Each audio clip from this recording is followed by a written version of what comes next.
Hey YouTube, this is Steve from Average Joe's Fantasy Football, and we've got another mock draft video for you guys. Again, this is now full PPR, half PPR, non-super flex, no tight end premium. So if you guys haven't seen his videos before, that is the standard that I'm going off of these mock drafts.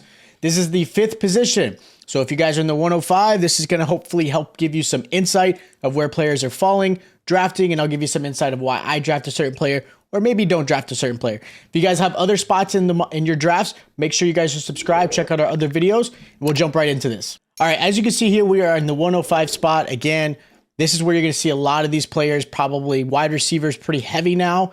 That tends to be the draft at this particular moment, especially Justin Jefferson going first. So let's see what happens with this draft and see where we can get at the 105. Again, in a 12-man league, you're about halfway point, so you get actually a lot of really good players. So you see Justin Jefferson go first, Christian McCaffrey. That's not really a shock. That's been kind of what I'm seeing a lot of the time. Then Chase, then Kupp. Totally makes sense. So in the 105, this is a spot where you can either go Austin Eckler, which he has been pretty successful as your RB1 essentially for the last couple of years, but it does worry me a little bit with the wide receivers. If they're healthy, Eckler definitely did not get the touches that he once did. Travis Kelce, a little too early for me. I'm not going to go Travis Kelce, even though he is fantastic and he does put up points. For me, I'm actually going to go Tyreek Hill in this particular spot because he was fantastic last season, and I'm only going to expect him to do even more with this offense. As long as a healthy Tua is still there, I do expect that. Patrick Mahomes off the board first, not a surprise there. A lot of the running backs towards the end. So again, that's kind of where you have to look at it. Do you go running back and reach for a guy like Eckler or Taylor, which obviously has got some issues and things like that, or go with a safe bet and get Tyreek Hill? Now you're looking at the options here. You got Devontae Adams, Josh Jacobs. Until we know more about what's going on with the whole Jacobs situation, he's a little bit of a risk to take. If he does come back to Vegas, he's a great back to play and put in there, but it's a little bit worrisome there. Devontae Adams with Jimmy G, we're obviously a lot of concern, but Devontae Adams is still one of the best receivers in the game. So I'm not too worried about that. So I'm actually going to go Devontae Adams here to pair him up with Tyreek Hill because I think that's going to be a great pairing. Even though I know people are worried about Jimmy G, I'm not so worried like others. So now I've got to go running back here. I know a lot of people tend to go quarterbacks, but Josh Allen, Hurts, and Mahomes are off the board. There's really not a quarterback I'm going to go this early besides those three.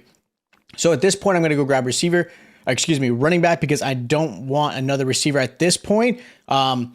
Can you get some good running backs later on? Possibly if you do the zero running back strategy, but I'm not going to do that. For me, I'm going to go Najee Harris. I know people are going to give me crap with Travis Etienne or Stevenson, but look, here's the thing. I like Ramondre Stevenson. I don't trust the Patriots. Travis Etienne, I don't like what he was able to do at the goal line, and I see Bigsby being the guy taking a lot of it away, so I'm going to go with the more safe bet in Najee Harris. So on the swing around, I've got obviously my running back, my wide receivers here as far as my starting. Now I can go Justin Fields, have a really good quarterback in this particular spot, or I can either fill out my flex in Amari Cooper, which I really like, or I can get maybe J.K. Dobbins, Dameon Pierce, something like that to kind of fill for my running backs. In this case, I'm actually going to go J.K. Dobbins. If he truly is having a healthy season, Dobbins is fantastic, especially this offense with Lamar Jackson. So I'm going to go J.K. Dobbins in that particular spot. Now, I'm not crazy about my running backs, especially in a PPR stance. These running backs are going to be a little bit harder to really hold up as far as the top 10 running backs. Najee has the potential, but it does worry me a little bit. He's more of a low RB2, and realistically, both of these guys. So I'm really relying on my receivers to really pull this team together. So you see your two quarterbacks, Fields and Herbert. If I was hoping to get Herbert on the swing around, but in this case, he actually fell. So I'm actually going to look at possibly filling my flex. I'm not going to go quarterback quite yet because I think I can still get a really good quarterback later on. So with that said, filling the flex is definitely a good spot. I'm actually going to go Kyle Pitts here and get my tight end because, again, I believe Kyle Pitts can be a top 3 type of tight end for fantasy, even though you see other players like Hawkinson and George Kittle. And, I believe in Pitts a lot.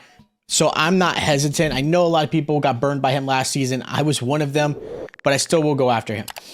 Now, I've got pretty much my starting lineup except for my flex and quarterback. At this particular spot, I'm not in love with obviously any of the players as far as quarterback in this spot. If you look at your ADP, you can get these guys a little bit later. So looking at this, I can get Cam Akers, who showed flashes at the end of the season as being a really great running back. because I'm going to need to fill in, obviously, in my running back. Wide receivers, you've got Brandon Ayuk, who I love. Tyler Lockett did really well. Even Mike Evans, who I think is fantastic. But I'm actually going to go Cam Akers, only because I've got to fill some bye weeks. And again, there's only so many running backs really left, and there's only so few that can actually be a starter. And Cam Akers is one of them I believe in.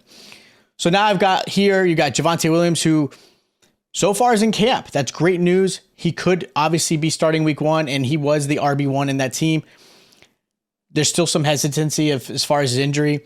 Marquise Brown I really like, but without Kyler Murray, I'm a little hesitant so far. I have to see a little bit more. And then again, I got to fill in my flex or my quarterback position.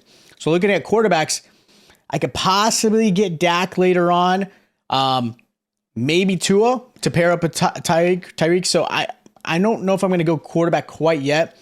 I just want to fill my athletes around these guys.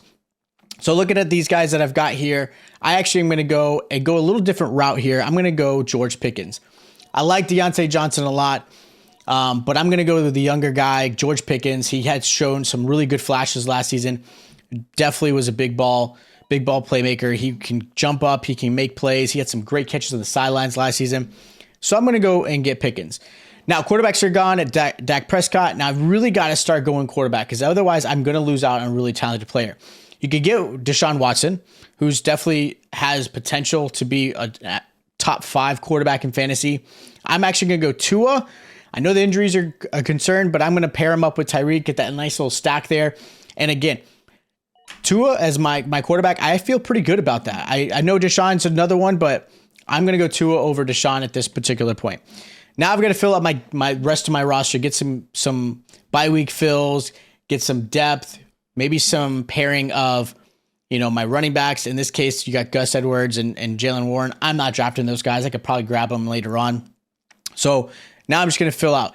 I don't have a lot of receivers. I've got 3, and I've got 3 running backs. So I'm pretty fairly even there.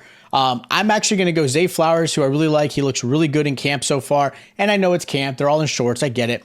But I like Zay Flowers even before he was drafted to the Baltimore Ravens. So I like grabbing him there. I think he's going to be a nice little spot there.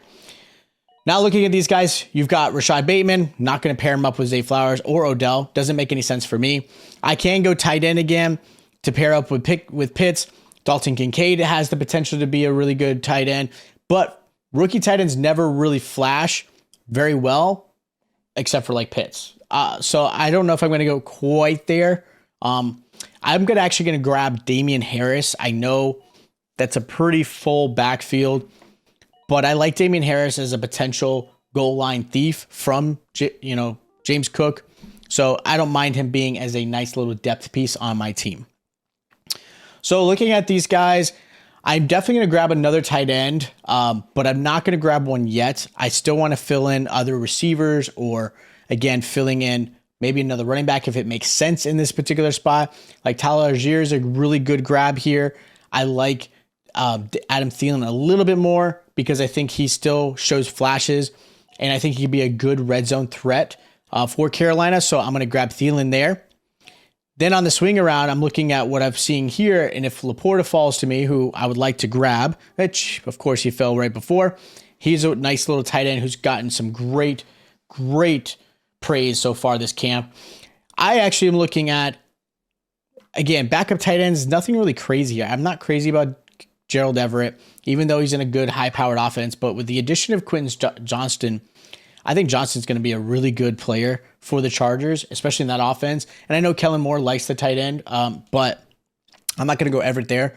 I'm actually going to go Deontay Foreman as essentially the starting back for Chicago. So it's not a bad play grabbing him because, again, looking at my bye weeks, I can fill in a couple. That's something we always forget about. But I like Deontay Foreman. He showed a lot last season for me, so I like him there. Now I've got one more backup player, and then obviously I've got the kicker.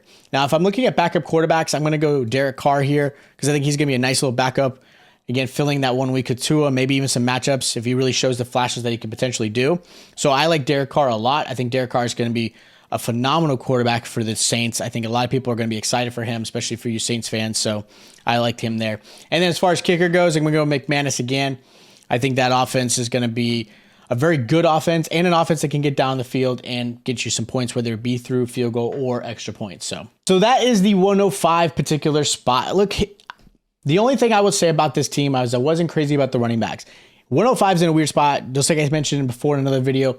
That spot is so weird because you don't want to overreach for a running back, but you might have to get one of those stud running backs. Otherwise, you're going to have to go realistically really, really top tier wide receivers to possibly win in that particular spot. If you can somehow trade out of it, I like the 107, maybe a 103, which is where I'm at, maybe a 102 spot as far as the draft goes. So again, that's something that's just my opinion. So if you guys have any comments, questions, anything like that, hit me up, hit me down below. If you guys agreed with the team, didn't agree with the team, again, feel free, bash us away. I'm okay with that. I'd like to see what your guys' draft strategies are and where you possibly would have gone. If you guys are new to the channel, make sure you guys are subscribed and don't forget to hit that like button as well. We're dropping more mock draft videos. We're going to drop some ranking videos. And then right before football starts, it's coming. They're going to obviously have your start sits and waivers. So make sure you guys are subscribed to the channel and checking out throughout the whole NFL season to get you guys winning this year. Again, subscribe, like, and I'll check you guys out next time.